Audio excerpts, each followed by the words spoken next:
Good morning, and welcome to another episode of Island Tea with your faves, Kevon and Azem, featuring the infamously annoying Jade. No, she's not annoying, Yeah. man. Infamously annoying. Wow. You're adding on to my name. I love it. So No, many you're not. titles. Yeah, the one thing I had made a lie. Jade didn't annoy. Jade don't annoy me. I know. But I have to give her that. Because many people annoy me, but Jade is not one of them. Luckily, like, thank you. Yeah. I'm just annoyed by people generally. Uh, okay. Please, Jay. before we even go, we have Yeah. I love I love how his internet constantly So, lets him down. Child, I give up. What you were saying, Kevon? I was saying let's date the day. It is Tuesday, April 6th, 06 a.m. Yeah. The holiday is over. Nothing to earth. Well, yeah, it was a good weekend. I think it was welcome for most people. From what I could tell, people seemed to enjoy themselves. There was a lot of social intercourse between St Kitts and Nevis, from what I saw. Nobody in Nevis loves me, so I stayed home. And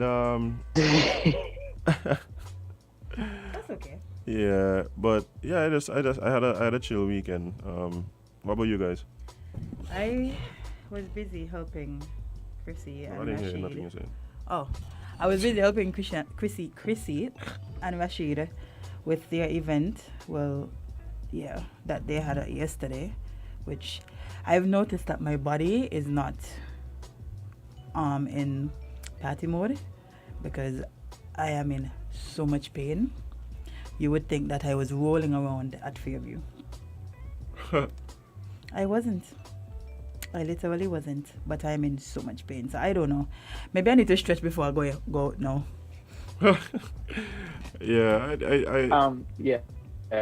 It's we've been in so long because the last time I went to a fit when I reached home, and it was not fun. It seems like nobody sees, you know. Yeah, the pain is. Oh boy. No, yeah, I had a rough week. I'm still recovering, so like, I pretty much just kept it to a minimum, like everything I was doing. Spent a lot of time in bed. Yeah, spent a lot of time in bed. Doing so good. Yeah. So, for all the people who went out, enjoyed themselves, like, more power to you. Thank you for doing it for me and you. Yeah. How much events you went to on the weekend, Jade? One. I went out once. Could be more than one. Honestly, I only went to one. I went out yesterday. Well, I feel like I see you out, like, No, you did. You definitely didn't. you didn't go yesterday But morning? Jade out somewhere last week. Morning? But Yeah. Yeah, that's yesterday. The event yesterday. It was a breakfast fight. Oh, okay. Yeah. So I did go out once yesterday morning. Hmm. But, Okay. yeah. Kevon, what about you in space? Was there any celebrations in space? Celebrating the death and the life and the subsequent resurrection, of our Lord and Savior Jesus Christ?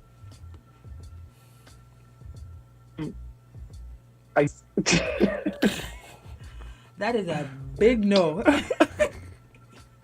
on, you can say no. It's okay. You don't judge here. it was another. Okay. Okay, so we gotta limit Kevon to like 2 words today. Yeah. That's fine. That's what we It was find. the one that I quit. I quit.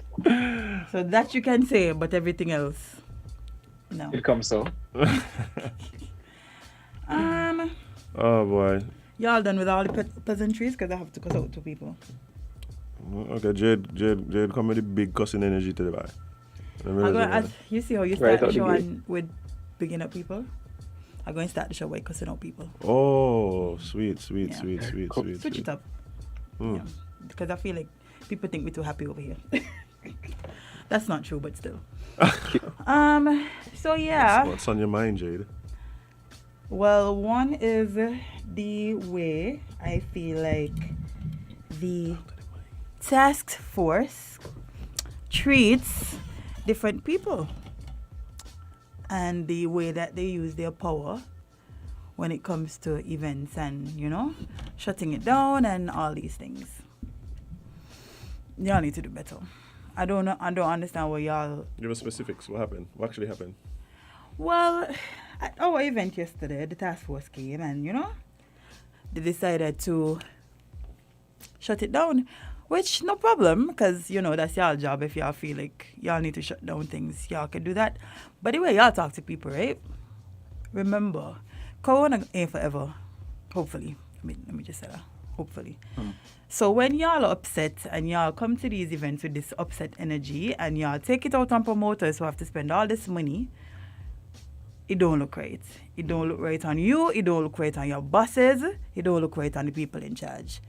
Imagine you closing down an event and multiple people, including the police and the people in different positions, higher positions, are telling you that or are saying that the way you're doing things are wrong. But you just don't want to listen because guess what? You feel like you have the power and the authority, so you do what you want. Continue. The way y'all do things, continue. Let's see how far we reach with this. Yeah. So what you're saying is that they from Jump Street came with a certain energy. Yeah, like that just didn't speak. There was no respect. I don't understand why watching people have fun so upsetting to y'all. Well, I don't. I don't want to oversimplify it. Like I know, so you think they're upset because people are having fun, or No, because the nature of? I don't know what it was, but the way that we have no problem if you feel like you need to stop this event because you feel like the protocols aren't being followed or whatever the instance is. I don't know. That's fine, but the way y'all speak to people and the way y'all do things, atrocious. Yeah. Simply atrocious. Will my Wi-Fi allow me to contribute? Yeah. Yes. For now, but I actually saw multiple people complaining about the same thing, that an event was shut down, and okay, no problem, event was shut down. It's not the first one to be shut down and might not be the last, but everybody was fussing about the way it was shut down. I've also been to an event that was shut down before, and it was the height of disrespect. Like, like Jade said, these people waltz into these things, and instead of going straight to the promoters and saying, listen, we don't feel like this party should be able to continue, we needed to shut it down. They're going to carry on. It's like a display of power. Like they just have to do the most in front of everybody, which is absolutely unnecessary, because there are many ways. I've been to parties that have shut down and you don't even know they were shut down. You just think party done. There are ways to handle it, but then there are some people who like to flaunt and parade their authority and carry on with all kind of antics. At the end of the day, they go home feeling like, yeah, I shut it down. Like, what's the point? Exactly, what does that get you? Like, truthfully, nobody like you. Nobody wants to talk to you. Even strangers that are not familiar with you, whenever they see you, they just don't like you. So congratulations, you just gave yourself a gold star in being a complete, jerk. Like, it's unnecessary. This is the first time I've actually seen them in action, and I was like, this is how they regularly treat people. This is like the norm. This is the standard for when you're shutting down events. This is how you speak to people and you carry on. I think from my observation, that is wild. From my observation, what has happened is that it's become gradually more and more antagonizing, and I understand why it's like that, but I do believe that you have a responsibility to, even though even though you get treated a certain way, because I've seen people be antagonizing to them, especially early on. So early on, there were a few instances where I happened to see, them try to do it in a different way, and people didn't respond well. Yeah. Now, bear in mind that I do think that in the beginning, people weren't really respecting the authority. People weren't really, I think, especially the fact that at that time, people were just so hungry for some sense of normalcy and wanted to come back out and all of that. And so what I think happened is this dynamic where the task force expects a certain type of response from patrons, from promoters, from whatever. And so it's gradually been getting worse and worse and worse and worse. Where the truth is, you have the authority to take whatever steps you deem necessary in the moment. That's not going to change. But I also do believe people's attitude to what's happening has evolved as well. And so you really could, continue to operate and should operate in a way that respects all involved, even in cases where you may not be receiving the like. You have the authority, you could shut it down. Like no matter how somebody could cuss and argue, at the end of the day, if you say stop, right. Like literally there's nothing that they can do but Right. stop. So I think it's about managing the frustrations, one, and two, not assuming from Jump Street that this is the type of energy that you're going to expect. And so somehow responding to something that's not even happening. And even so, that is not the way to respond in the first place. And for me, like I was observing different events yesterday. So from the beach to down in the country and all of that. And it cannot be a case where you're trying to say that people weren't observing the protocols without masks and all these things, because I literally saw events. I don't like the argument. Because they can't be everywhere. Yeah, but they were in the video, Azem. They were there. Yeah, but You can't say that's not a good argument for this in this case, because I literally saw a video of them passing through another event. Yeah, while the same type of behavior, people were dancing with one another, no masks were on. So you can't tell me that, okay, well, one event isn't observing the protocols, but another one isn't doing the same thing, but it's going to look like you're being biased. Even if that's not the case, you're going to look like you're being biased, because the other event had more people than our event. Yeah. I get you. If two parties doing the same thing and only one gets shut down, Yeah, I get the optics. Yeah, it's going to look bad, because number one, people not going call you to ask, like, so why you shut down this one and then you shut down this one? If you receive a video of another event, that's a hard one though. Because really and truly, they don't have to explain it to you. Like I'm not saying that they need to explain it. I'm just saying how it looks. Right. Yeah, the optics are biasness. Yeah. Right. But the thing is, like, it's kind of hard to make arguments when there's when they justifiably like shut down one. So it's kind of like it's kind of hard to make the argument there. But the issue of the bias, I think that's something that's been constantly touted, like even since the start of this thing. I think it's several factors there. I think one.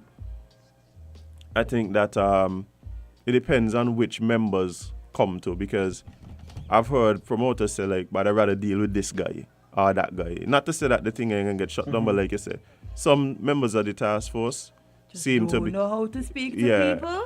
And there are people that can have conversations, and there are people that can't and don't know how. So, like you said, there are promoters that will make it explicit that they want to deal with certain people, because one person might come and say, "Hi, Jade. Well, your event is currently violating this, and this, and we might have to shut you down. We give you about 30 minutes to adjust. If you don't adjust, we have to shut you down." Then you also have the people who are gonna run up. No, party done. I mean, unnecessary and uncalled for. Yeah. I think that what one of the things that I've been arguing for, and this has been something that has been discussed even prior to COVID, is what is the recourse for promoters, event planners, who want to then have some conversation as to just have some recourse. So for instance, even prior to COVID, something happens at not even at a party or at an event. Sometimes it happen outside, down the road, that kind of thing. Police come and shut down your party, right? Oh yeah. I forgot about those good old days, boy. So this thing that we're talking about ain't a new thing. Like, but what I'm saying is, what recourse does the promoters or the persons who have invested in the event have? Now, it's not to say that the police in some cases aren't justified, but there's been many arguments that they weren't. And so who do you go to, and what is the process by which we are able to discuss? We've never had that. Right? And the reason why that is important for people listening is that we have to understand that these are business undertakings. Like, these are, like, people are investing money looking for return. So for instance, if I were to be in Rams and there's two guys fighting in Rams, and the police come, the police would take the guys out, send them to the prison, whatever else, and I'll be able to continue shopping for my needle. Right? Now, that don't necessarily happen at the parties. Now, if the police, for whatever reason, feel that, okay, we needed to shut down the party, then that's something that we should be able to have a discussion and justify, if I believe otherwise. But that there's no process by which we're able to do that. So I think that's something. If I have a business license, I'm a taxpayer, I'm carrying out business, we already have to go through so much things that other businesses don't go through. Like, you think Rams got to get a permit every day to go open a shop? No. But even though I have a business license, I pay taxes. I didn't have to pay taxes based on gate receipts. Right? Like, all of this going on. You still have to seek permission. And then I still have to seek permission to be able to carry out the business for which I'm already paying taxes for. Right? Yeah. Right, like, and don't get me wrong, it's not that I don't think that there needs to be some, because of the nature of events, that there needs to be some alerting of the authorities, or some permission granted. For instance, things might impede traffic and different things like that. So I don't have a problem. The only issue I have with that process is the fact that it is not clear as to exactly what it is that I need to do in order to be approved. It's left up to the discretion of somebody.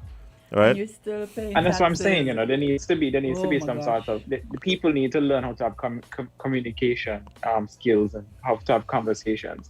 Let people know. And I feel like, if an event is prone to be shut down, communicate that with the organizers, the promoters. Let them know what protocols they're currently violating, which will result in the shutdown. So, for instance, Kevon, I've seen that happen before. Like, I've been at an event where they came and they told the promoter, they either have to do some more distancing, or everybody need to put on a mask, or they told them things for them to continue. So I don't understand why this isn't the protocol all across the board. Then you have the batch, right? And then you also have the batch that don't do that, and they just show up and start shouting and shutting down things because they can't. They need to have something across the board. Yeah, I think it can be rough to police that. But like I'm saying, in a case where, for instance, when I get a speeding ticket, if I have an issue with the situation surrounding the ticket, I can choose to, instead of just going down the courthouse and paying this money, I can query it either by going to a supervisor at the traffic department. I could even go to court and argue whatever.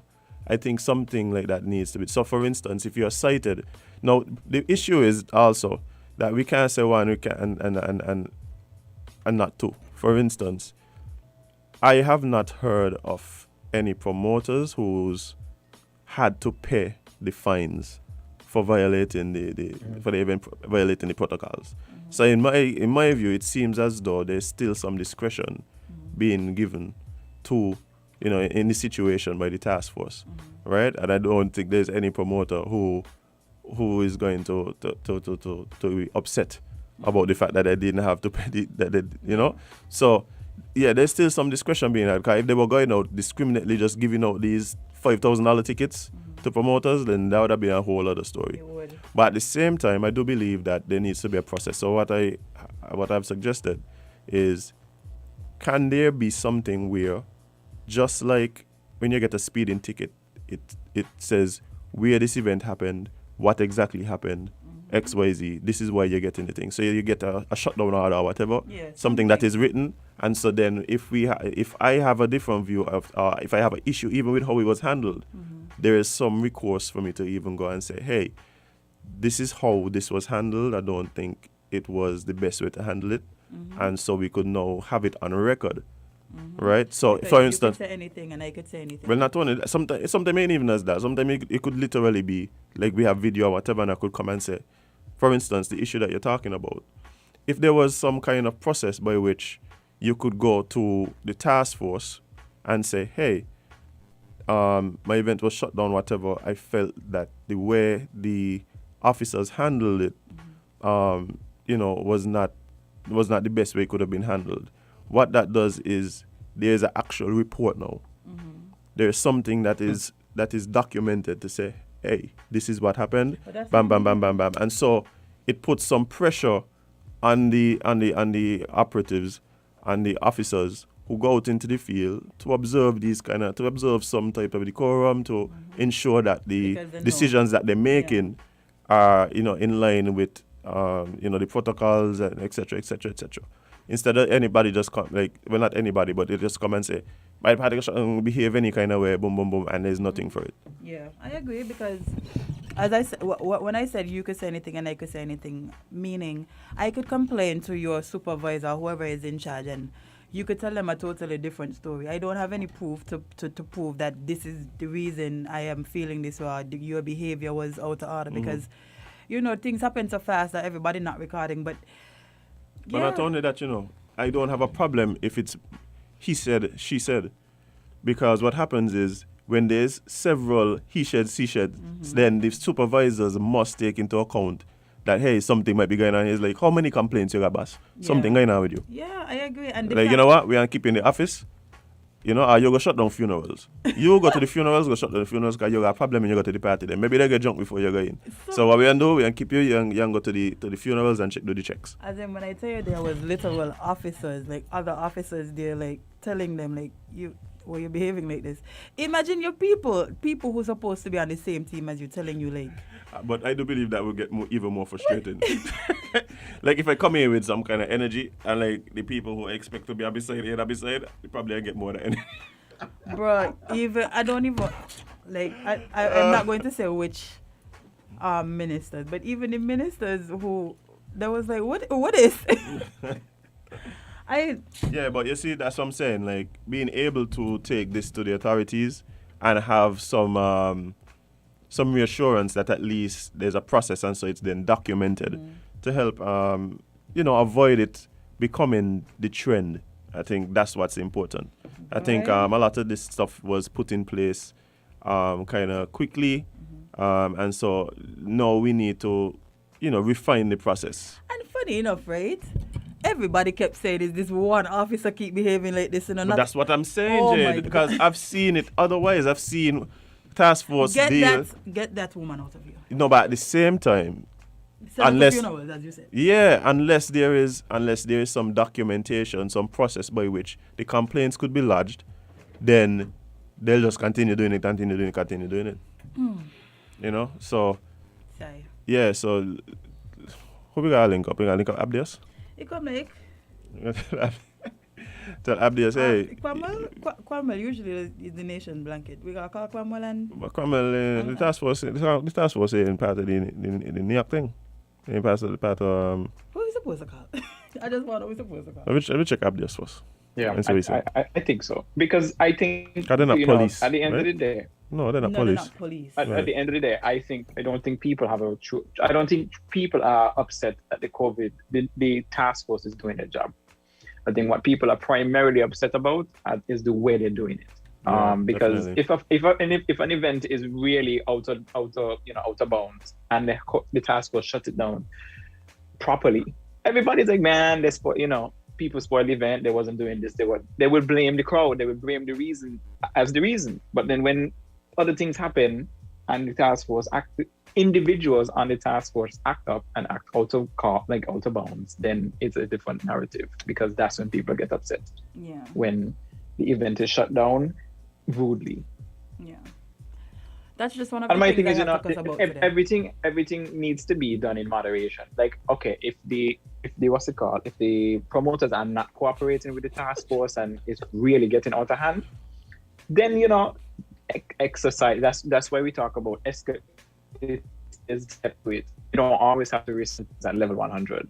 You respond at level 10. Level 10 don't work, you take it to 20. 20 don't work, you take it to 30. You go according to the situation. But when you're jumping at 100, it just don't translate. Let me tell you something, right? I have seen. So there's an easy way for this to be dealt with, like, and I've seen it in other countries. So what happens is, in some countries that I've worked, if police want to shut down an event, what generally happens is the first person they talk to is the DJ. And what happens if the DJ does not comply, they could be held. They could be charged, whatever. So because once the music ends, because sometimes it's difficult. As a matter of fact, one of the reasons why that happens is that I've been at events where the promoter isn't even present. At the time, I don't even come for the night. I've seen that. Yeah. Right. So it's hard to say go look for the promoter, especially if something is happening. Yeah, it's hard to manage that thing, because there's so many things happening. To go to a DJ who's trying to play music to ask him where's the promoter, the DJ don't know, because you go to the DJ to tell him stop the music. Then the promoter. So that's if you stop the promoter, trust me, if music stop the promoter. If music, not only that, not only that, if music stop, everybody in the thing, the attention now goes to why the music stop. Yep. Right? Yeah. So generally, that's how it's done in a lot of countries. As a matter of fact, I've been at events where I'm like, doing sound or whatever, and the police come to me as the house engineer, right? And ask you to stop. And ask me to they just tell me turn it down. They might not tell me turn it all the way. I have some police. I've been to like a carnival event, and the police come and they say turn it down, and they tell me down. Okay, that's good. And what that does, everybody just kind of, okay, what's going on? Yeah, you get everybody's attention, and then they go and they talk to whoever and whatever. And me really trying to go to jail in a foreign land, so I just generally comply. Right? You cooperate, right? Yeah, I cooperate, because it's like, hey, I ain't trying to go to jail up here. Yeah, but So there's ways to achieve it in a way that is not as combative, in a way that.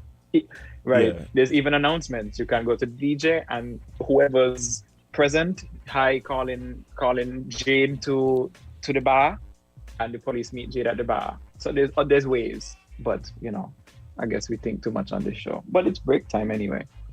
So indeed.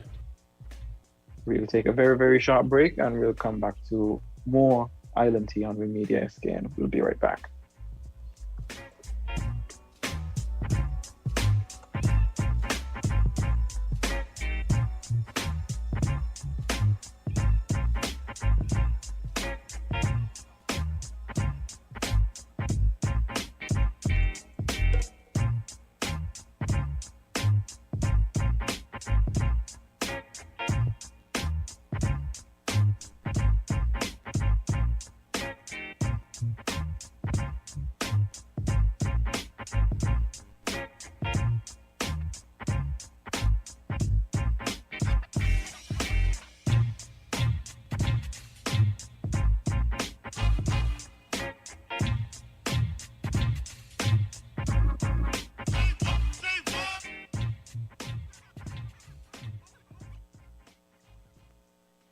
If you say you love your little dear country, try to do something positively.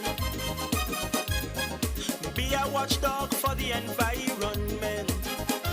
Don't leave everything to the government.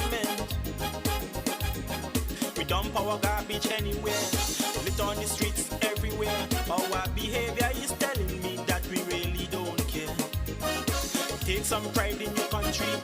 Volunteer to clean where it's dirty. Tourism development needs a healthy environment. Whenever we litter, we threaten our survival. So those who engage in it should be treated like criminals. So don't be afraid at all if they call you an informer. Report those who endanger our future. So if you really love this blessed land, this situation demands attention. Think about the future generation. Do what we can to preserve this island. The laws for littering we must enforce. We have to let justice take its course. If you are a proud citizen, you have the right, you have a reason to save this land from destruction. You have an obligation to become involved in anything which affects this nation.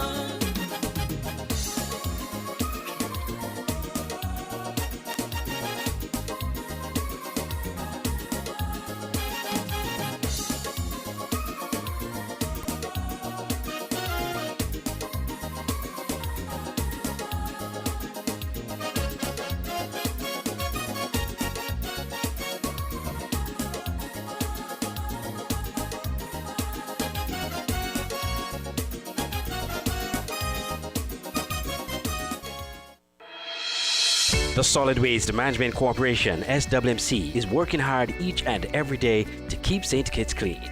Our primary mandate is to collect household waste while maintaining the engineered sanitary landfill in Connery. While it is the responsibility of businesses to see to it that their garbage is properly collected and disposed of at the landfill, the SWMC offers a commercial waste disposal service with our Nosy program. We also offer a bin rental service where persons can rent large bins to do community cleanups or other waste disposal activities. Additionally, our headquarters in Taylor's Range include state-of-the-art conference rooms for rental. So when you're hosting another event, consider using the SWMC conference facilities. We want to continue serving you by keeping our environment clean. Because at the SWMC, waste matters. For more information, call our office at 465-9507.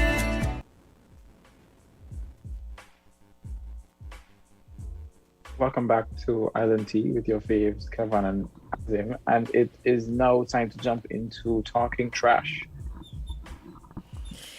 Good morning. Good morning.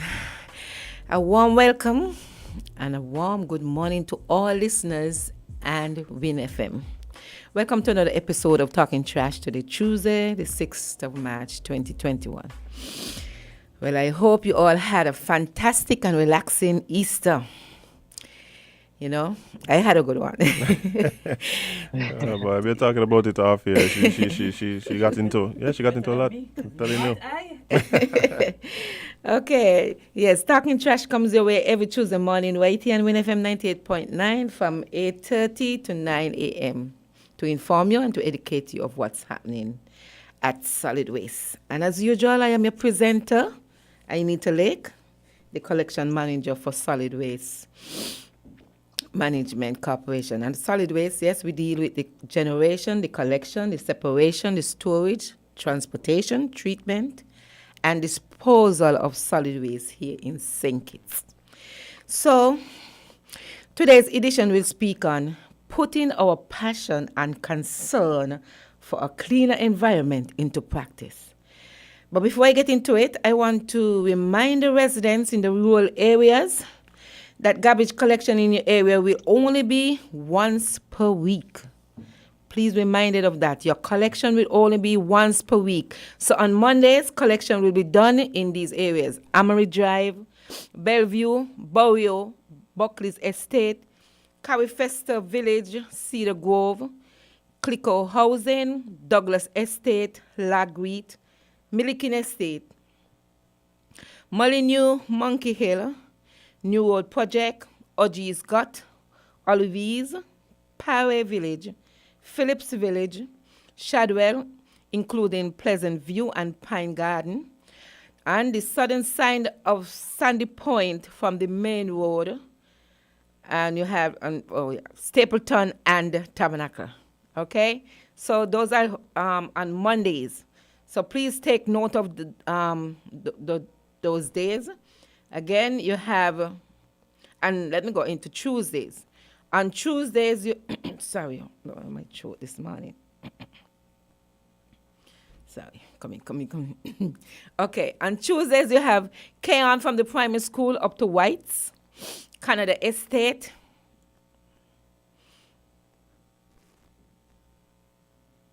Sorry. On Tuesdays you have Kevon from the primary school to Whites, Christchurch, Mansion, Sadler's High School, and Sandy Point on the northern side from the main road. On Wednesdays you have Boyd's, Camps, Kevon from the primary school down to Washcut, including Spooners, Challengers, Connery, Harris's, Keys, Canada Estate, Lavington, Lynch's, McTinley Height, Palmetto Point, Sadler's Village, Stonefort, and West Farm. Those are on Wednesdays. Those areas are on Wednesdays. On Thursdays, you have Lodge Village and Project, Newton Ground, Utley's Village, Old Road, and St. Paul's. On Fridays, you have Deep Bay, Halfway Tree, Lambert's, Middle Island, New Guinea, Passing Ground, and Verchilds. I'm going to repeat them once again so that you'll be aware.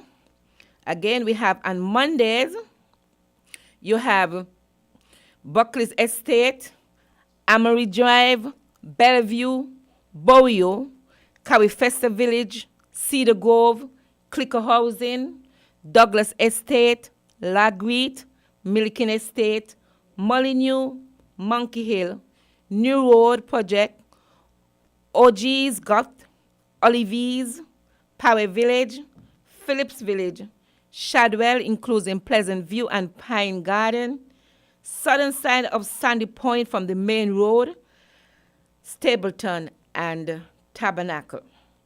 Tuesdays, Kevon from the primary school up to Whites, Christchurch, Mansion, Sadler's High School, and Sandy Point, northern side from the main road. Wednesdays, you have Boyd's, Camps, Kevon from the primary school down to Washgut, including Spooners, and you have Challengers, Connery, Harris's, Keys, Lavington, Lynch's, McTinley Height, Palmetto Point, Sadler's Village, Stonefort, and West Farm. Thursdays, you have Lodge Village and Project, Newton Ground, Utley's Village, Old Road, and St. Paul's. Fridays, you have Deep Bay, Halfway Tree, Lambert's, Middle Island, Newton Ground, Passing Ground, and Verchilds Village. So please be mindful of all those changes. For your areas, I want to specifically point out Lodge Village and Project, Keys, Canada, and Connery. Please be aware your collection would not be before Thursdays. I observed that there are some bins that are out. There were leaflet that was given out. I don't know what's happening, but I recognize that there are some bins. Good morning. We have a call. Caller, you're live on Talking Trash. Morning. You know it's me. Of course. Good morning. Morning. Mr. Lake. Yes, sir. How you do? I'm very well, thank you. Okay, even though your initials are OIL, I know you're not ill. Well, I am the walking leaflet for Lodge. Okay. Because I had to tell some people Monday, carry back your bin where you live. The radio say on Thursday our garbage will be picked up. Yes. So I am the walking leaflet for over here. Thank you. Now, we have a national statement. And you know what it says? See something, say something. Holy Wednesday, a pastor friend of mine live up Monkey Hill. He called me and he asked me for solid waste number. I gave him both numbers, straight from my head. 465-9507, 466-1798. He said, okay. He gonna call them. And then later he called me back and he said, you sure them numbers right? I said, yeah. He said, well, he been calling and they've been ringing, nobody picking up. I said, well, I just experienced that too. Because he said, what happened? While driving, going in an area, he saw a truck, a low bed pickup truck with 2 holes stove. The oven door is off and one side of the store is off. So he know where they're going with that. With them, they were heading towards the bay. So he know what they were going to do with them. So I am suggesting to you all, if people sitting on by the phone and they see them light up and they ain't pick up, or they hear the phone ring and they ain't pick up, put all the office phone them on intercom. So when they start to ring, the whole compound will hear the phone ringing, and somebody will go and pick them up. Because if he get to talk to somebody over there, you all might have been able to go and catch the person. But he couldn't get him, and I ain't going to call his name. But see something, say something. And I does that. And other people willing to do it. But for some telephone problem, they ain't getting through. Anyway, have a good day. I will remain to be a police for my country. Thank you. Thank you very much. My titles are Police Without Pay. And the other one is CAS, Country Above Self. All right. Okay, enjoy yourself. Your day, sorry. Enjoy your day. And the good guys in the studio there. Yes. Thank you. Right, guys. Okay, thank you. All right. Yeah. Okay. Yes, and I want to encourage the resident that for further information and clarification regarding your changes, please, you can contact us. I keep hearing that the numbers are not ringing, but we do get calls, so I don't know what's happening there. Or you could even contact us on our website, which is St Kitts Solid Waste, swmc.com, or our Facebook page, St Kitts Solid Waste. You know, I have a quick question before you continue. We had a long Easter weekend. On Monday, I heard some people wondering, living from the George Street area, Monday was a regular pickup, if their trash would have been picked up. How does that generally work? Yes, they got collection. Actually, the Bassi area, the urban area, right, as a matter of fact, hasn't changed. The areas hasn't changed. Not just talking because it was a holiday. Yeah, we still did collection on the holiday. Nice. Yeah, right. we did collection on the holiday. Okay. All right, so let's move on. Okay. Good morning, caller. You're live on Talking Trash. Good morning. Morning. Good morning, Miss Estridge. Miss who? How are you? Miss Lake. Well, that's the original, you know. All right then. Okay. Remember, if you never hear, you couldn't be here. All Let me right. show you something, right? Uh-huh. I got a problem with the tourism department. I've been right down there as you're going into the back of the Pelican Mall. I've been situated outside on the Bay Road, right in, and the minister calling the permanent secretary and Miss Raquel, the past year every day. What have been there for months, full of garbage. Just the other day, me and Licky Boy Jipan were talking about it, and Jipan telling me he ain't touching it. Well, I want Jipan to know, me jam down here going to touch it. What's going on with these people? The tourism department supposed to help in order to drive this liquor thing and get the place clean. I've been there, full of garbage for months. Right on the 4th Street Junction. You got another one up there, full of garbage for months by the gas station. What's going on? They're going to stop me from talking. A minister driving there every day there, senior officers in tourism. None of them could see that. But how street people could see it? How street people could see it? You got a man down there calling himself the chief health department minister. I got real problem with the government, you know. Real problem. Have a good day.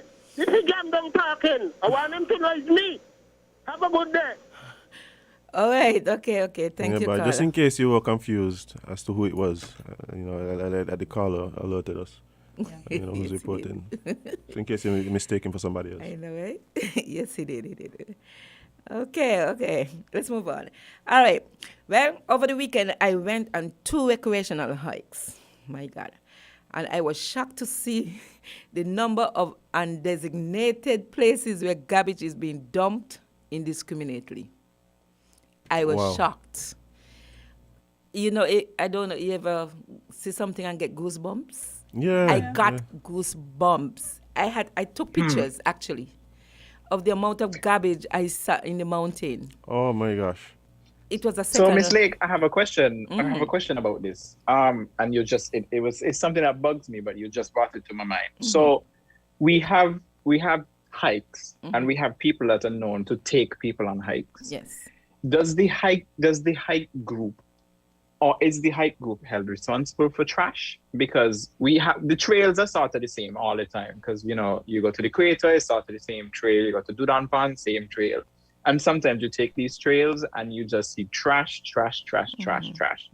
Are these groups held responsible? Because clearly it's a group that's doing it. Because hardly you ever see one person going up by themselves and stuff like that. But are these groups held accountable for littering? Because imagine these are hikes that we also take tourists on, and it doesn't even have to come down to tourists, because as a local you're bringing forest full of Doritos bags and water bottles. I mean, like, it's disgusting.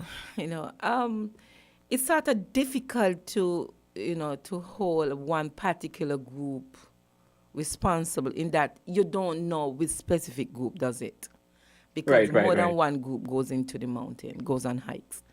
Unless you are there yourselves and see, then you can take action. But to go in on a hike and see all these garbage and things like that, I mean, unless you really have evidence, you can't really hold. But you can speak out against it, and and like I said, we don't have mountain rangers and things like that, so it's sort of it's really challenging. I know there's some tour guides that will tell you, if you're coming on a hike, please walk with a trash, a plastic bag, and any waste you accumulate, if you eat your granola bar, you throw it in the garbage bag. They'll encourage you to take what you bring with you back with you. And some don't. Can individuals on the tour report individuals that were littering? They should. They could, and I think they should. As a matter of fact, like I said, I was on 2 hikes, and I went to the equator, and when I got to the top of the equator, I noticed there was a plastic bag that was hanging on a tree, and it filled with garbage. However, even though you may not have spread it on the ground, but put it in a bag and leave it there, that in itself doesn't make sense. Because because at some point the garbage bag's gonna break. Exactly. I don't think solid waste trucks go up there, right? Of course not. Of course not. And so I think if you take your group, be responsible and take your bags back down with you, and I will. Help me help the public. Who can they, if you're going on a hike and, a hike of 10 people, and one of the persons on the hike are just not cooperative and they're not cooperating with the effort to stay clean, who can they report to? Who should they call, and what information should they provide? Well, they can call the environment agency, the environment. They can call them and inform them. I think Mr. Eric Brown, I think he's in charge of the forest. So I think they can call him and report it. I don't really know much in terms of, direct person, but I know he is in charge of that, area. So I think they should. But in addition to, the obvious dumping of garbage from the hikers, I suspect you would have seen areas where there's people going and dumping like white goods or other different from different from the normal littering that people do when they go on hike. There are actually areas, especially in large mountain. Oh boy! I saw I could be wrong, right? But I believe that person who took those garbage there, they got paid for it to take it to the landfill. That was too much to be thrown one time. It was a heap with You're talking about roofing materials. Wow. You're talking about tires. I mean, it was in a landfill and it's by itself. Oh, so they're creating their own landfill you in talk Lodge about Mountain. even old toilet seats. Oh God. Yeah, right there in Lodge Mountain. And my group said to me, Miss Lake, you walk everywhere you go, because I had to stop and take pictures. Yeah. I took pictures, and the thing is, like I said, if you see something, and the gentleman who called in earlier first, if you say something, say something. The difficulty about that is that sometime one will call and say, look, I've seen this person taking, but at the same time, they're not identifying who the person is. So if you say, Right. I see a truck going into the hills, taking garbage, down to the sea, taking garbage, even if you don't want to say who the person is, there's a vehicle number. You can identify the number. You can say, well, P whatever. Right. Identify the vehicle, and then we can follow up from there. But if you're going to say, I've seen a vehicle pass, that is not enough for us. Yeah, because it seems as though what happens is there's some people who see this as, I find a spot. And then they use this spot repeatedly instead of taking it to the landfill and, like you said, to avoid the charges at the landfill. And the thing is that... yeah, go ahead. We have a concern on the live. So someone is saying, good morning, please ask Ms. Lake, when will we have pickup again in Douglas Estate? The last time we got picked up was Tuesday. The schedule has changed to Monday, but we did not get picked up yesterday. So they want to know if because I'm guessing the trash is at this point. This is about a week worth of trash. I will have to look into that. I wasn't aware. I know the trucks went out yesterday, but I wasn't aware of what happened then. Okay, this is Douglas Estate again, Douglas Estate. Okay. Thanks, caller. I'll look into that as soon as I get to the office and see what's happening there. You see, things like that. We have our little warden would go out and do some investigation for us, but the money just starts. So I appreciate the caller, the person who writes in and asks a concern. So I'll look into that. And most likely what it hasn't done yesterday, so we'll get it done today. All right. Like I said, so those amount of garbage that I saw, man, look, I couldn't even label them hot spot. I labeled them black spot. It is unbelievable. So much. It was so much, And the thing about it, that didn't even make it worse. The worst part of it is that another spot, there is garbage that is right underneath the warning signpost. Yeah, they dump at the foot of the signpost, eh?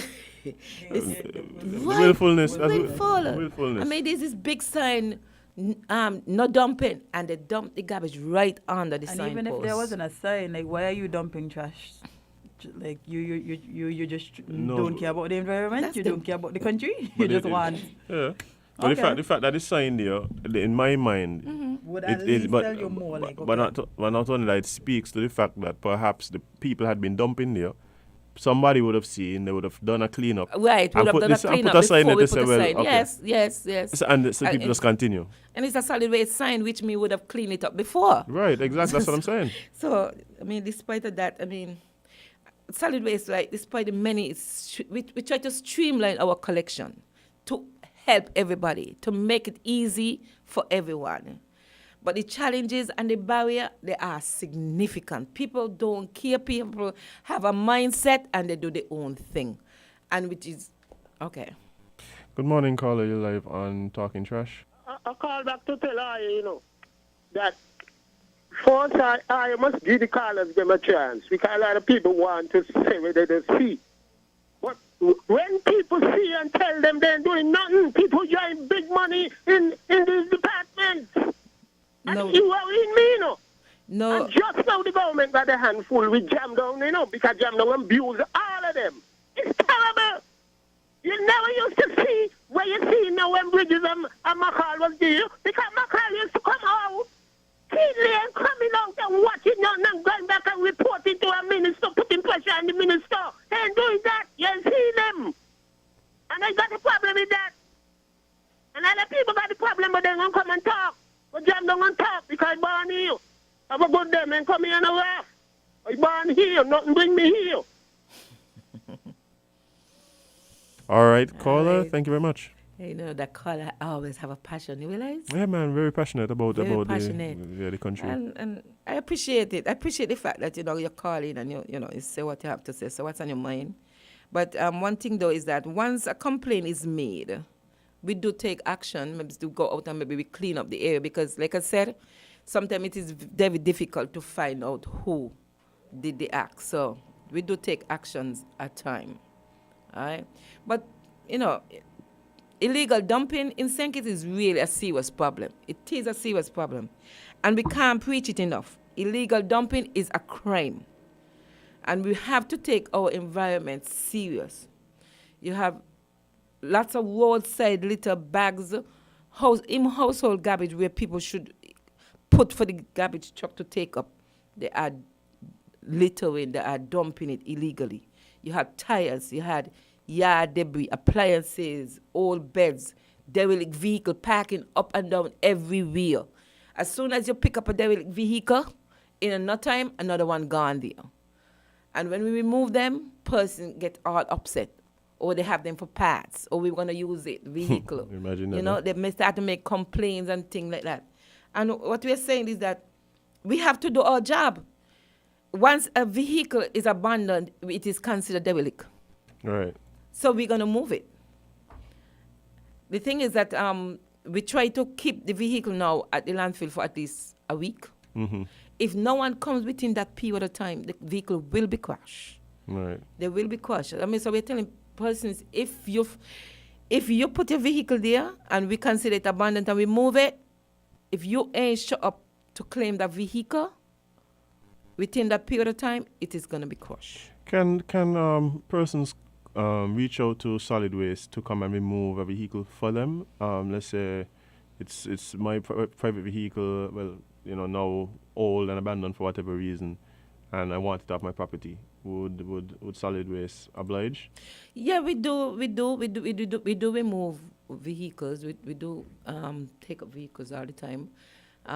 It depends on where the vehicle is. There might be a little cost, but right now we are removing vehicles, and the police are removing vehicles, and so of course we do. All right, cool. All right, so. Yeah, so I'm saying many of these items are illegal disposal, and the thing is that most of them are disposed near the guts. And my concern is that in the event of heavy rainfall, the chemical that is present in these dumps can potentially be washed into the reservoirs, into the water that we drink. Okay. All right, caller, good morning. You're live on Talking Trash. All right, but we lost that caller, but we have one other caller. I think we actually need to take this one. Okay. So let me try and get it. There we go. Caller, good morning. You're live on Talking Trash. Hi, good morning. Morning. Good morning, Miss Lake. This is Keith Phillip here. Okay, yes. boss. Yes, okay. Thank you very much for allowing me in. I just needed to draw to my attention that a previous caller, made reference to some of the pile-up garbage in those privately owned receptacles around Bastair. Mm-hmm. Ms. Lake, you know very well the difficulties that we have been having as a corporation trying to get in them clean, dealing with the principals, the owners of this of these. That is true. I even send of these receptacles. Yes. To the extent that last week, and this has been continually and it has been ongoing, we have been in contact with the persons who are responsible, and we have not to date have gotten the satisfaction that we think we deserve, and so we are compiling some data, some information. We are taking some pictures with a view of having the matter addressed beyond the level of the corporation. You, Ms. Lake, are aware that you yourself had been in contact with these persons. Yes. And to date, you have not received a response as to how best they would deal with the situation. Yes, I was. Yes. Last year, I spoke with the principals of these receptacles, and I gave them the opportunity to join with us, for us, the solid waste and them, to deal with this matter. The response has not been the one that we would have preferred. And so, the matter is now of epic proportions that I have been in contact with the Ministry of Tourism. And so while the caller may not know what is happening, we, the solid waste, cannot just go and take the people's garbage because it's private. Persons are being paid to deal with that. So the matter is not as clear-cut as it is. And so we have to find ways to deal with it. I think that we are on the right track in dealing with that particular matter. Nonetheless, I wish to add that if the principals are listening to the program, we would appreciate it very much if they get in touch with us so that we can together find a solution to the difficulty that we are having. Because as soon as the information is gathered and we have the evidence and all the proof, tangible proof that we need, we will be carrying this matter. We'll be dealing with this matter in a different forum. So I just wanted to call in Ms. Lake so that the listeners can have the assurance that the matter is being addressed. Yes. And up to as late as last week, you would know, Ms. Lake, that instructions were given to all little wardens. And as we move forward in relation to this particular ISO that we are having in the country. That's right. Okay, thank you, caller. Thank you for calling and to confirm that, yes, we are on top of it. Yes, we are responsible for the environment, and we are asking persons, you too, to take the environment serious. Be more cognizant of your surrounding. As the caller rightly said earlier, see something, say something. I want to thank all the callers for calling in, and God bless you. See you all next week. All right, well, guys, please, like you said, be cognizant of your surroundings. And you just had Miss Lake here with us again on Talking Trash. And keep our country clean, man. Keep our country clean. We're gonna be right back with more Island Tea. If you say you love your little dear country, try to do something positively. Be a watchdog for the environment. Don't leave everything to the government. We dump our garbage anywhere, lit on the streets everywhere. Our behavior is telling me that we really don't care. Take some pride in your country, volunteer to clean where it's dirty. Tourism development needs a healthy environment. Whenever we litter, we threaten our survival. So those who engage in it should be treated like criminals. The Solid Waste Management Corporation, SWMC, is working hard each and every day to keep St. Kitts clean. Our primary mandate is to collect household waste while maintaining the engineer sanitary landfill in Connery. While it is the responsibility of businesses to see to it that their garbage is properly collected and disposed of at the landfill, the SWMC offers a commercial waste disposal service with our Nosy program. We also offer a bin rental service where persons can rent large bins to do community cleanups or other waste disposal activities. Additionally, our headquarters in Taylor's Range include state-of-the-art conference rooms for rental. So when you're hosting another event, consider using the SWMC conference facilities. We want to continue serving you by keeping our environment clean. Because at the SWMC, waste matters. For more information, call our office at 465-9507. Looking for the best price on your third-party insurance? Well, look no more. The insurance company of the West Indies, ICWI, has the best protection at the best price with no deductible. What are you waiting for? Click, call 465-8753 or visit us at 1C Bird Rock Road or in Nevis number 22 Solomon Arcade, Main Street. Payment options available.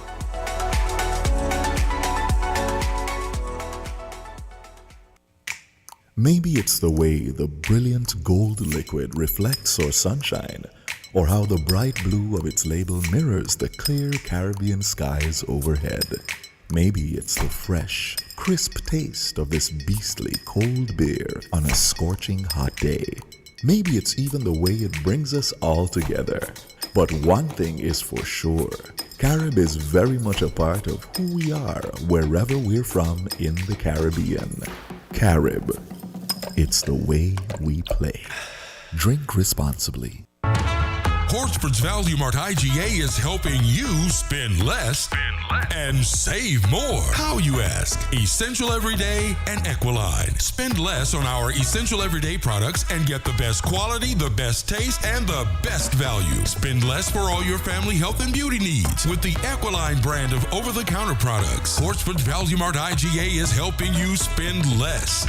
With our essential everyday products and Equiline over-the-counter health and beauty care products. Shop smart and spend less at Value Mart, where price matters most.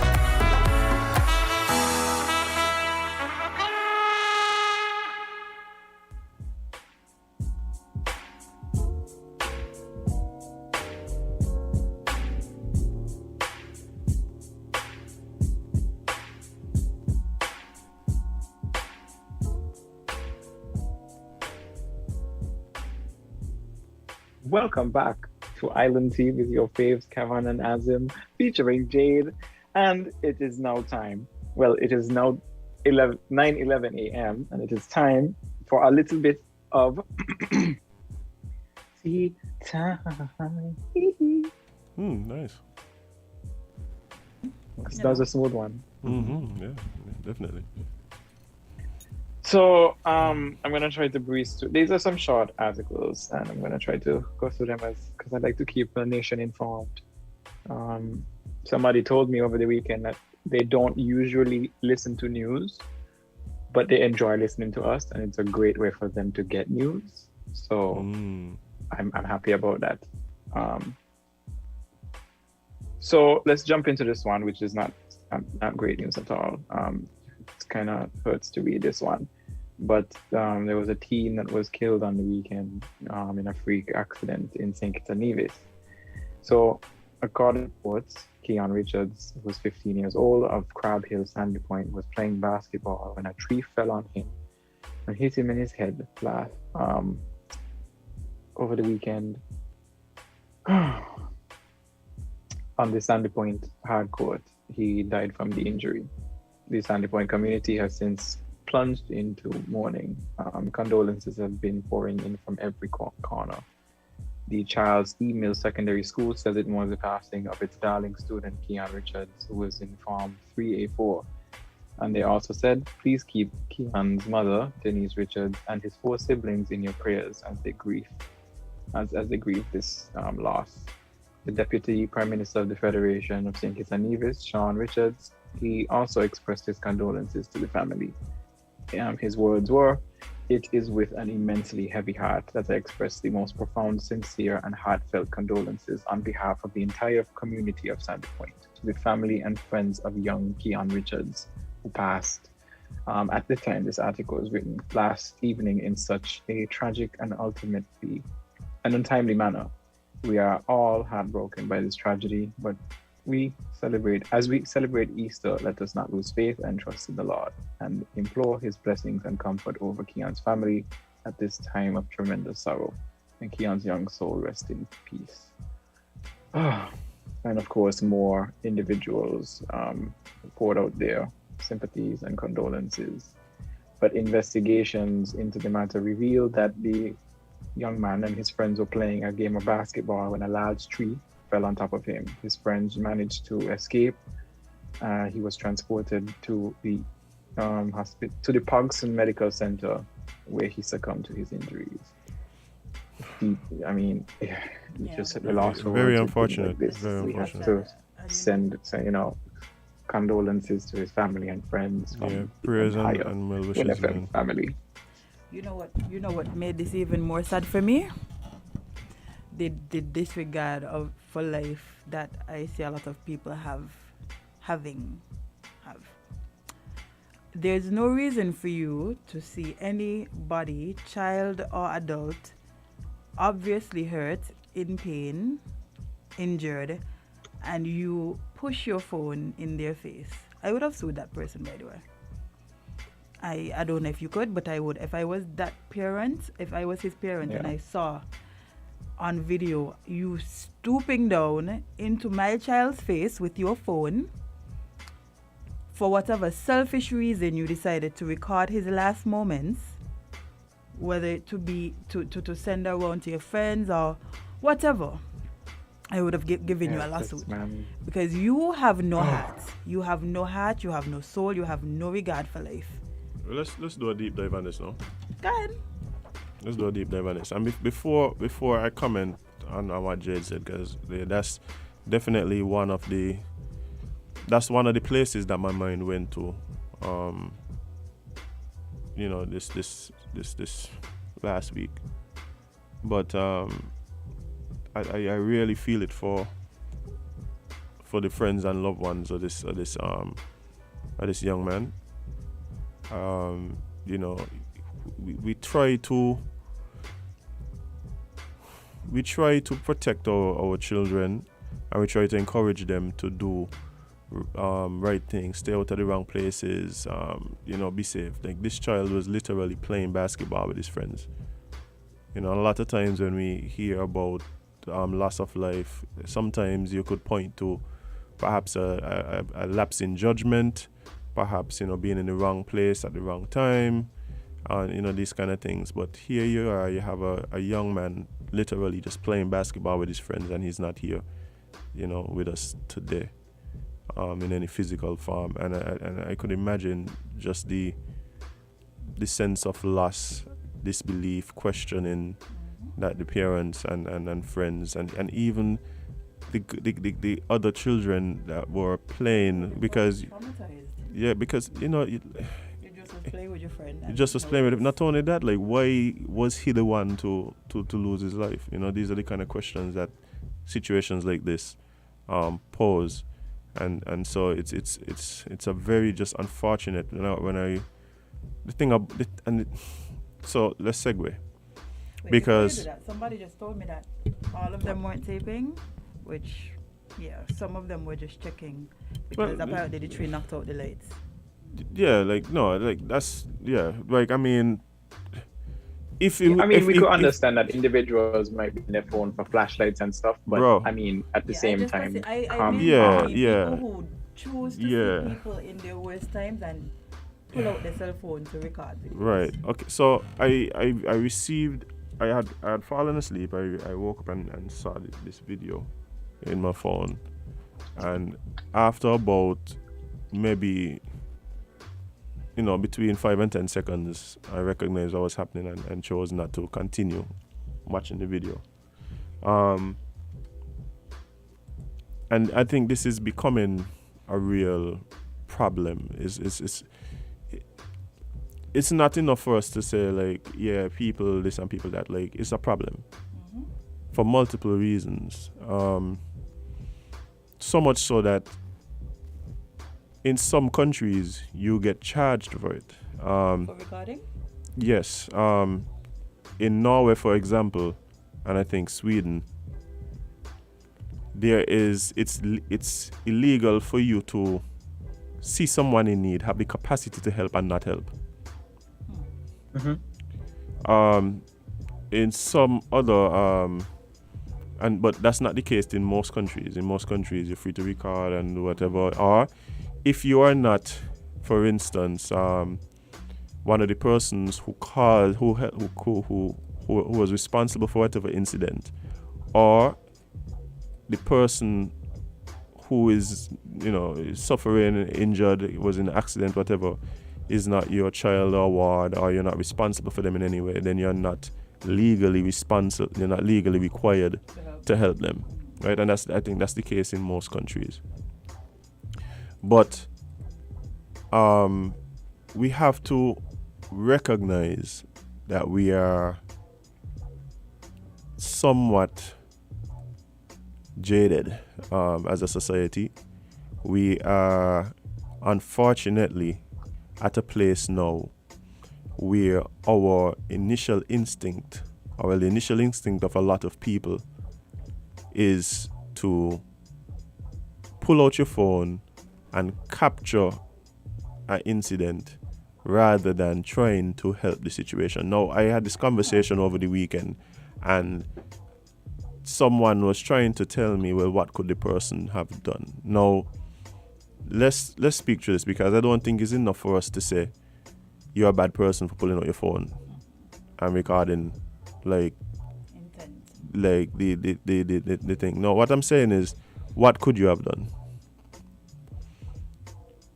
You could have called for help, one. Right?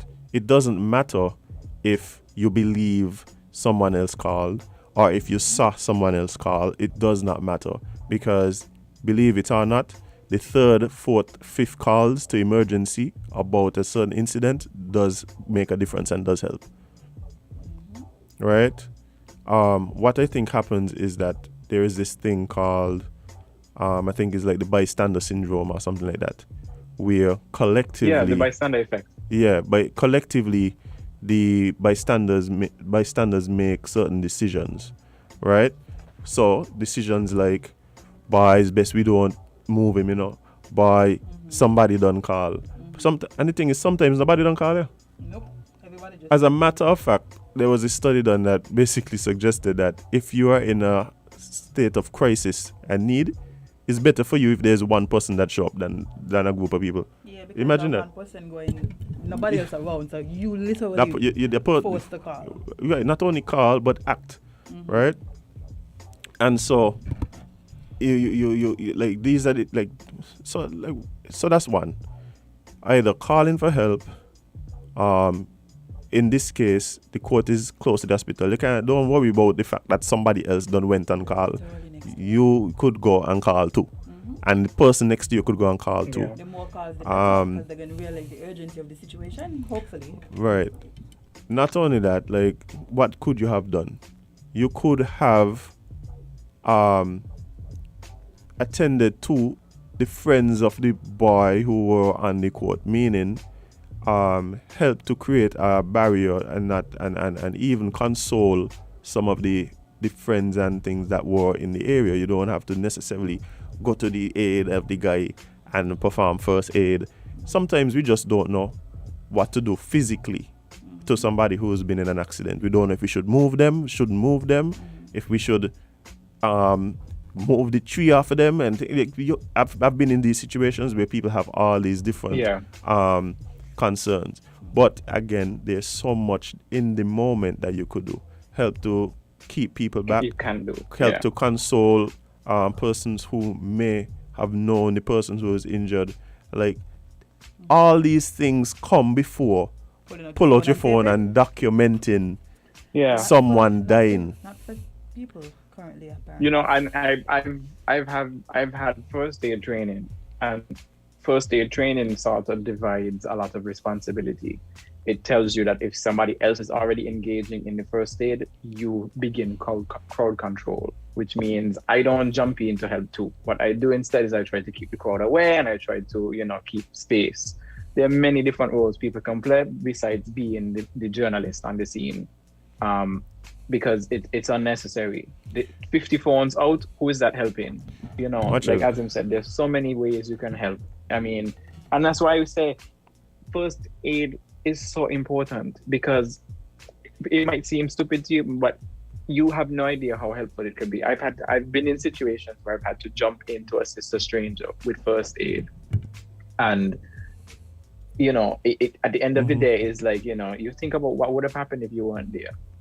Yeah, just help. Just help. That's all. It's that simple, because if you the individual in need, you would want somebody to help you. Because imagine you're on the ground in dire need of help, and all you can see are flashes of people recording you in need, and not helping you. There's so much. Okay, for instance, right? The reason why I think this is very dangerous and condemning is there is so much things at play during a crisis, during an accident, during a rescue even. For instance, let me not use a recent incident. For instance, if there's a boat that's sinking, like we had the Christina disaster, right? And one of the things that crossed my mind, like when I think about that tragedy, right, is the number of difficult decisions that would have had to be made by people who were in on a the very boat. short space of time. So, for instance, the boat goes down. I am trying to swim away. I see someone in need. I make a decision in the moment to try and help that person, right? But in the process of trying to help that person, I recognize if I continue helping that person, I can drown. And so you then have to make a difficult decision to throw off this person, right? So that you don't lose your life, right? Now, recording that incident, recording that whole scenario there, it looks very different for somebody watching it. It looks very different, like, and I think that we've seen where those types of decisions have been made and people get criticized for it, right? Not recognizing what all is happening in the moment. So there's a lot that goes along with you pulling out your phone and just choosing to record and thing. Like, it literally affects the life of everybody involved, because now there are people who would have been standing by, who in that short clip, they might have interacted. For instance, we had somebody who chose to message and confirm that everybody wasn't recording. And I think one of the reasons why that is that one of the videos that went around would have shown people, and those people who are now seen are now being criticized for things that they didn't do or things that they did.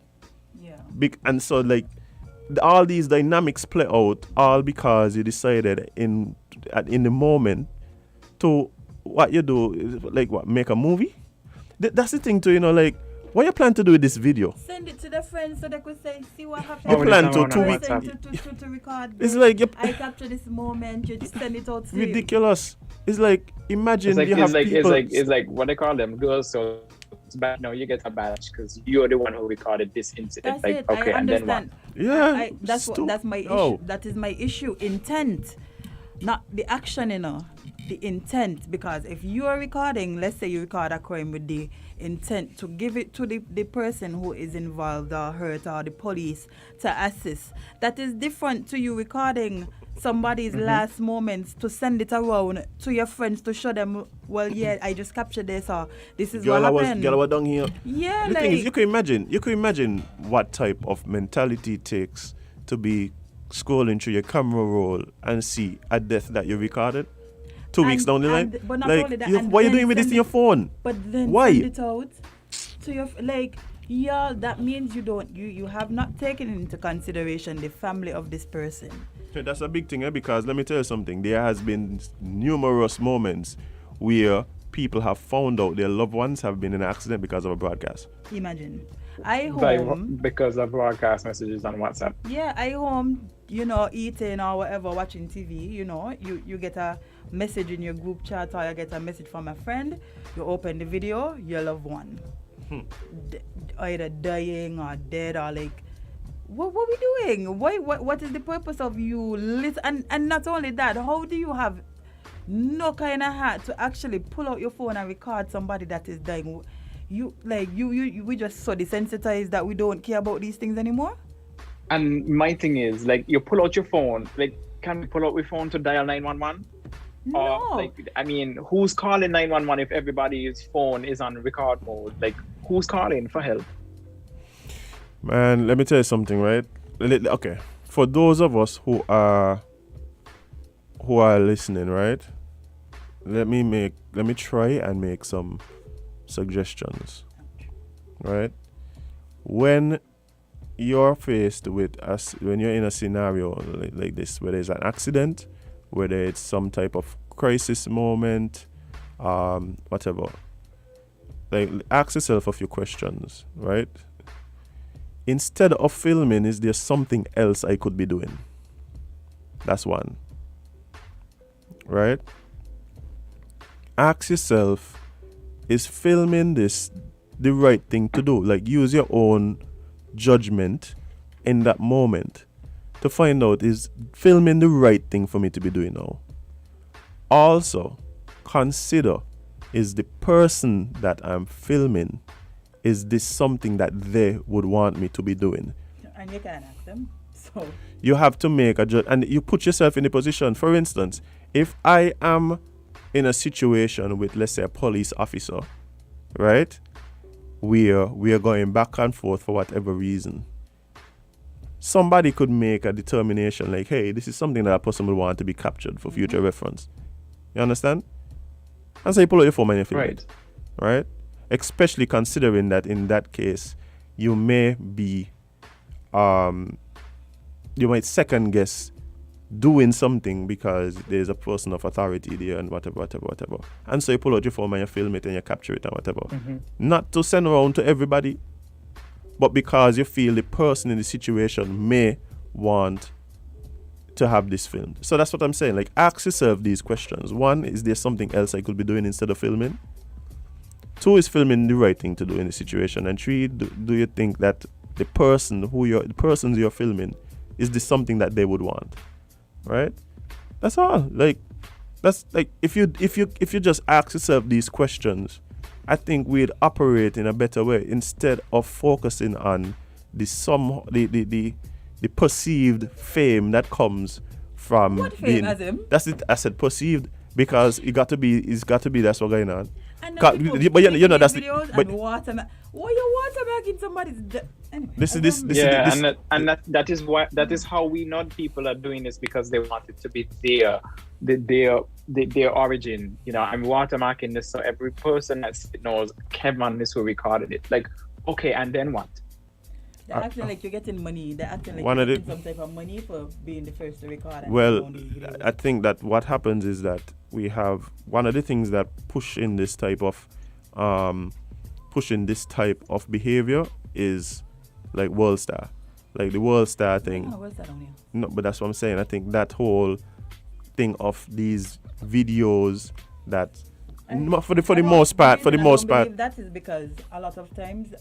Me saying it, they're doing it because we have a World Star now. I'm saying that behavior, that idea, that whole thing of recording, I think a lot of it stemmed from the World Star type interaction where people would put up videos that obviously capture things that are negative and whatever, and receive in return likes and just the gratification of knowing, oh, that's my video, right? So, 1, what I would hope that people start doing is condemning the action. 1, right? Condemning the action. 2, if we know that the people are doing it because they feel some type of gratification from the proliferation of the video, then let us take away that power by not continually sharing and sending around the videos, right? And when people do share it and think, even if they're not the one who filmed it, condemn those people as well, right? So I think if we are going to come here, like for instance, we're on the radio saying, oh, why people are going to videotape the thing, is almost like supply and demand. Like if you're not sending around the videos, if people know, well, when you send around this video, you're going to get condemned and thing, then it takes away that incentive. Just stop participating. Yeah, just stop participating in it. Like I tell you, I don't look at the videos. Like he had another video going around on the weekend with some altercation somewhere and whatever. From the time I open the video and I see it's 2 men arguing, I may need to see this. It's somebody had to tell me apparently some chop up and match it thing and whatever. Right? I choose not to participate in it. And there were people who had it up on their WhatsApp who I literally like replied and be like, why, explain to me why you think this is something that you need to share. Like what is it that, like, explain it to me. I'm not even condemning you now. I just want to know.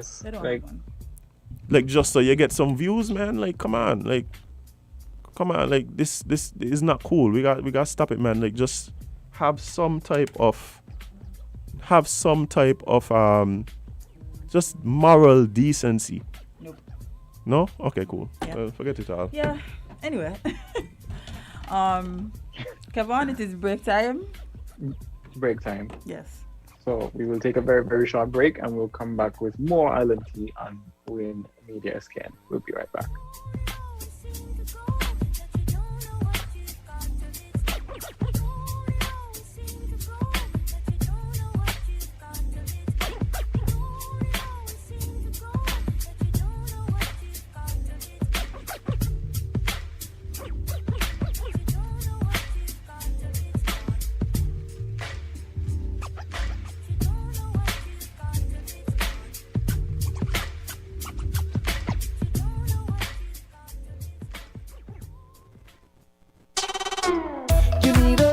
Have a fever, fever. You want some fun? Get a Viva, Viva. Taste the flavor, have a Viva, Viva. Oh yeah, Viva is the one. Say goodbye to boring. Let me hear you sing. Got to have my Viva, water but so much better. Viva sparkling flavored water. Water, but better. Hey, Dad, want a race? Well, let's see who's trying to keep up with who today. Oh, because you need a head start? I'm already way ahead of you, son. Keep up with what matters. Joint Care supplements your active lifestyle by supporting your bones, cartilage, muscles with essential nutrients. Joint Care helps to reduce inflammation with omega-3 and replenishes glucosamine, a natural compound vital to healthy cartilage and joints. Choose the Joint Care formula that is right for you. Supplex, Complete, and Max are available at your local pharmacy. Joint Care, a part of the 7 C's family of vitamins and supplements.